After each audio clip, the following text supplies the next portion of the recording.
Witamity Polscy.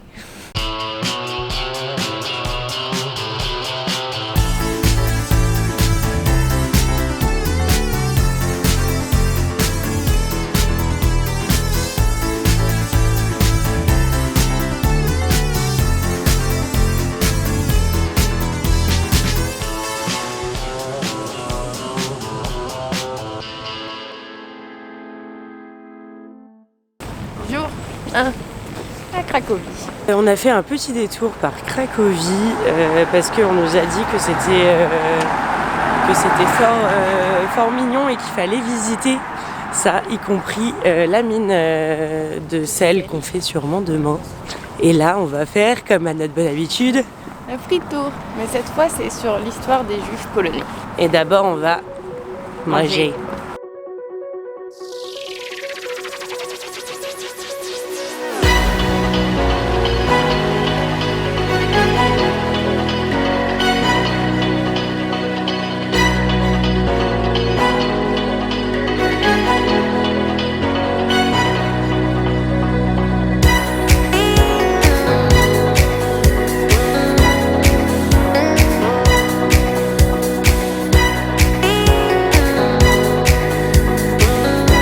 Petit feedback du tour sur le quartier juif et le ghetto à Cracovie, et on a vraiment bien aimé. On s'est dit qu'elle était assez focus sur les anecdotes, intro, développement, conclusion. On a appris plein de choses.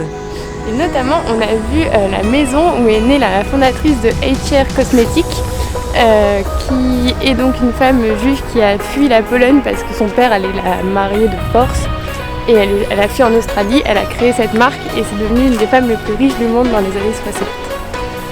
Il s'est mis à pleuvoir, donc on a foncé dans un restaurant. À l'air non. C'est polonais encore. On mange que typique ici.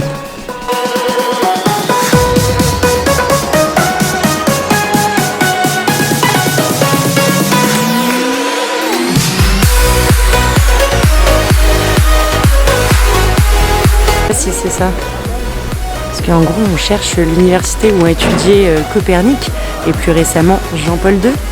Et là, on est dans la première partie de l'université, mais j'ai l'impression que c'est l'université de médecine et la plus grande université est juste après.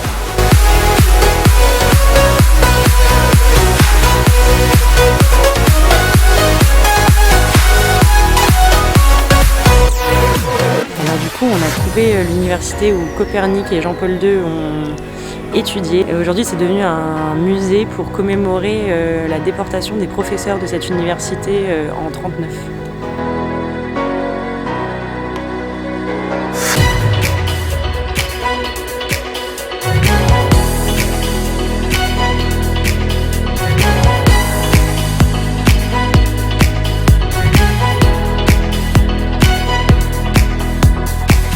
On consomme encore local. Et on nous a demandé notre carte d'identité. Yes. Alors qu'Elisa a presque un demi-siècle.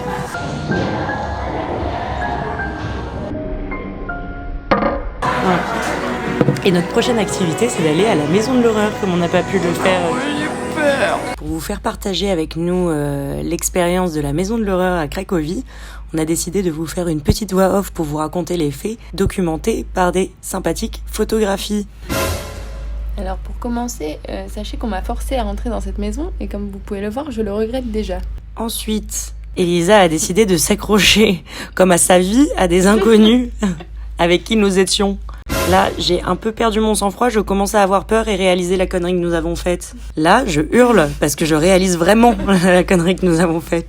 Là, je me fais clairement vicose par la madame extrêmement effrayante. Moi, je suis très bien accrochée. Et Elisa s'accroche encore une fois comme à sa vie à la gentille maman qui est avec nous. Là, Elisa quand même un peu contente. On a récupéré Kitri. Âme sensible s'abstenir, la vue est assez flippante et vous voyez que je me suis fait encore vicose. Elisa en train de parlementer. On sait jamais, sur un malentendu, ça peut marcher avec des zombies. Et là, c'est le craquage final. Nous nous sommes fait encercler, ne sachant pas comment s'en sortir. Nous avons décidé de hurler.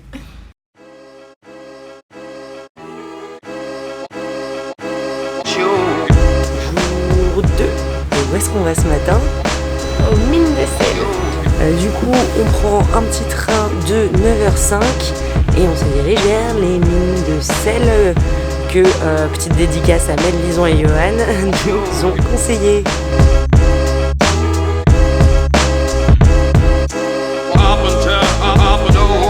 Encore un épisode dans la vie de Kitri et Elisa Qui détourne dans le train. qui ne font pas forcément attention.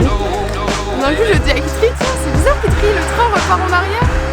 Et effectivement, nous avions loupé notre arrêt. Voilà, bon, heureusement, comme on a toujours un peu de chance, tout ça parce qu'on a jeté une caisse dans la fontaine de Trévis à tous les coups, c'est pas loin. Donc on se fait 15 minutes de marche au lieu de s'arrêter au bon endroit, mais ça va. C'est une victoire pour le peuple.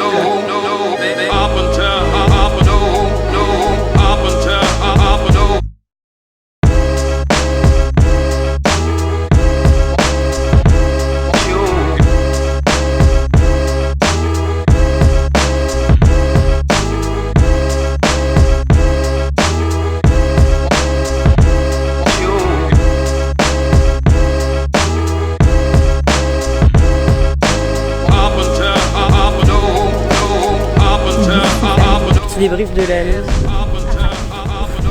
Yes. Alors c'était trop bien, c'est hyper impressionnant. Petite anecdote rigolote, il y a une chapelle à l'intérieur et une salle à louer avec 300 places et on peut le louer pour son mariage. Mais à Marie très riche parce que l'addition est salée.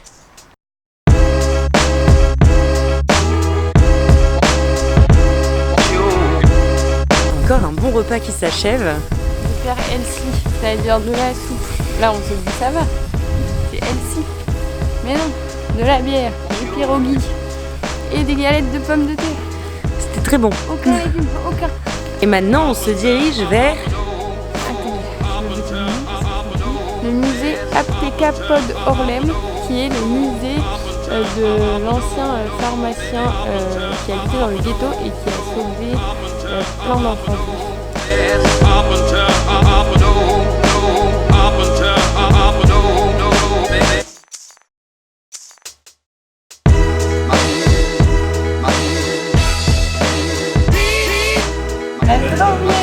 On a commandé à manger.